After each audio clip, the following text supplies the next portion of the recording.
नमस्कार, आपण पाहतात नाशिक, अहमदनगर, पुणे आणि औरंगाबाद जिल्ह्यातील एकमेव आधुनिक 24 तास वृत्तवाहिनी डेज न्यूज।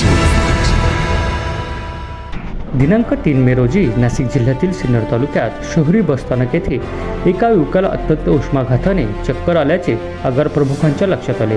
त्यांनी त्वरित 108 नंबरवर कॉल करीत ॲम्ब्युलन्स प्रचालन करीत सदरील इसमास ग्रामीण रुग्णालय सिन्नर येथे हलवण्यात आले।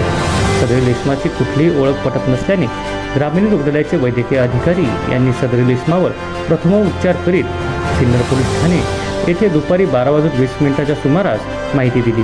त्याचसोबत रुग्णालयाच्या वैद्यकीय अधीक्षक डॉक्टर निर्मला गायकवाड यांनी सिन्नर पोलीस स्टेशनचे पोलीस निरीक्षक यांच्याशी भ्रमणध्वनीद्वारे संपर्क साधत सदरील इसमात तात्काळ नाशिक जिल्हा रुग्णालय येथे हलवण्यासाठी एका कर्मचाऱ्याची मागणी केली।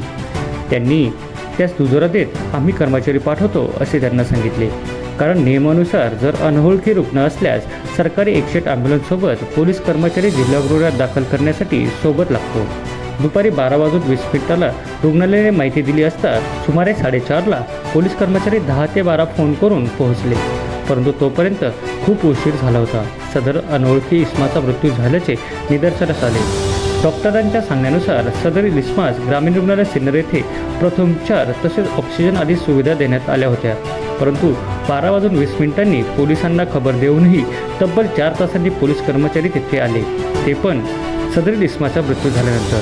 आत्तापर्यंत त्या इसमाची ओळखही पटली नाही। यात पोलीस आपल्या कार्यात किती हलगर्जीपणा करतात हे लक्षात येते। बेवारस रुग्ण सांगितल्यावर पोलीस कर्मचाऱ्याच्या चेहऱ्यावर कुठलेही टेन्शन दिसून आले नाही। एखाद्याच्या जीवाची किंमत त्यांच्या नजरेत अतिशय शून्य दिसून आली। त्याच जागी त्यांचे कुणाचे घरचे असते तर त्यांनी काय केले असते हा विचार करण्याचा प्रश्न आहे, परंतु पोलिसांच्या हलगर्जीपणामुळे एका दुर्दैवी निष्पाप माणसाचा जीव गेला हे मात्र सत्य। यावर पोलीस निरीक्षक संभाजी गायकवाड काय भूमिका मांडतात याकडे सर्वांचे लक्ष लागले आहे। डेज न्यूजसाठी संकल्प भालेराव, सिन्नर। नमस्कार, आपण पाहतात नाशिक, अहमदनगर, पुणे आणि औरंगाबाद जिल्ह्यातील एकमेव आधुनिक 24 तास वृत्तवाहिनी डेज न्यूज।